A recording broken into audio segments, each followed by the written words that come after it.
War 2 trailer review. So రివ్యూలోకి వెళ్లే ముందు ఈ వీడియోని లైక్ చేసి అలానే మన ఛానల్ ని సబ్స్క్రైబ్ చేసుకుని పక్కనే ఉన్న బెల్ ఐకాన్ ని ఆల్ లో పెట్టుకోండి. ఇంకా లేట్ చేయకుండా వీడియోలోకి వెళ్ళిపోదాం. Let's begin the video. So first of all positives విషయానికి వస్తే ట్రైలర్ అయితే చాలా బాగుంది భయ్యా. నాకు టీజర్ కన్నా ట్రైలరే బాగుంది అనిపించింది. ఎస్పెషల్లీ ఎన్టీఆర్ గారికి కూడా టోటల్ గా విలన్ గా చూపించకుండా ఆయనకి మంచి ఇంపార్టెన్స్ ఇచ్చారని అర్థమైంది. అంతేకాకుండా కొన్ని షార్ట్స్ అయితే హాలీవుడ్ రేంజ్ లో ఉన్నాయి భయ్యా.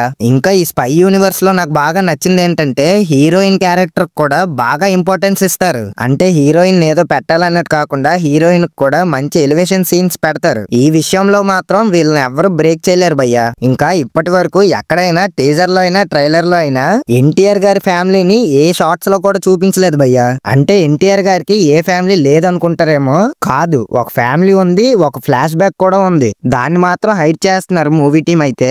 ఒకవేళ గానీ ఎమోషన్స్ వర్కౌట్ అయితే నెక్స్ట్ లెవెల్ ఉంటది భయ్యా. సో ఇప్పుడు నెగటివ్స్ విషయానికి వస్తే నాకు ఫస్ట్ ఆఫ్ ఆల్ బాగాలేదనిపించింది బ్యాక్గ్రౌండ్ స్కోరే భయ్యా. ఇది ఈ మూవీలోనే కాదు, ఈ స్పై యూనివర్స్ మూవీస్ లో అన్నిటిలోనే అంతే. అసలు బీజిఎంస్ గానీ ఈ మూవీస్ కి మంచి హై వచ్చినట్టు ఇస్తే మామూలుగా ఉండదు భయ్యా. కానీ వీళ్ళ పని చేయరు. మళ్ళీ ఈ స్పై యూనివర్స్ మూవీస్ లో అన్ని routine story, routine screen play ఉంటాయి భయ్యా. ఈ స్టోరీలు చూసి ఆడియన్స్ కూడా చిరాకు వచ్చింది. ఈ మూవీలో అయినా కొంచెం స్క్రీన్ ప్లే డిఫరెంట్ గా ఉంటే బాగుంది అనిపిస్తుంది. ఇంకా మెయిన్ గా ఈ మూవీ ట్రైలర్ టీజర్ చూసిన తర్వాత నాకెందుకో ఈ మూవీలో మెయిన్ గా ఇల్లాజికల్ సీన్స్ ఎక్కువ ఉంటాయి అనిపిస్తుంది భయ్యా. అంటే ఎన్టీఆర్ గారు ట్రైన్ మీద నుంచి దూకడం గానీ, ఇంకా ట్రైలర్ లో అయితే కారే ఏకంగా ట్రైన్ మీద ఉంది, ఏరోప్లేన్ మీద కొన్ని షార్ట్స్ అయితే ఉన్నాయి. ఇంకా ఇలానే చాలా సీన్స్ ఉన్నాయి. వాటిని కన్విన్సింగ్ గా చూపిస్తే పర్లేదు, లేకపోతే షెడ్కే భయ్యా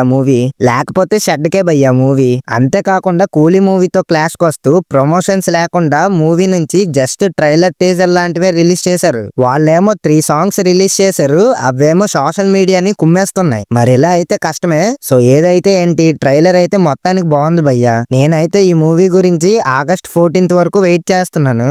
ఆగస్ట్ 14th అయితే కూలీ మూవీతో క్లాష్ గా రిలీజ్ అవుతుంది. మరి ఏ మూవీ గెలుస్తుందో ముందే చెప్పలేం. నేనైతే ఈగర్లీ వెయిటింగ్ ఈ 2 మూవీస్ కోసం. సో మీరు ఈ ట్రైలర్ చూస్తుంటే మీకు ఎలా అనిపించిందో కామెంట్ చేసి అలానే మన ఛానల్ ని సబ్స్క్రైబ్ చేసుకుని సపోర్ట్ చేయండి. సైనింగ్ ఆఫ్ కాంటెంట్ కిడా. Thank you.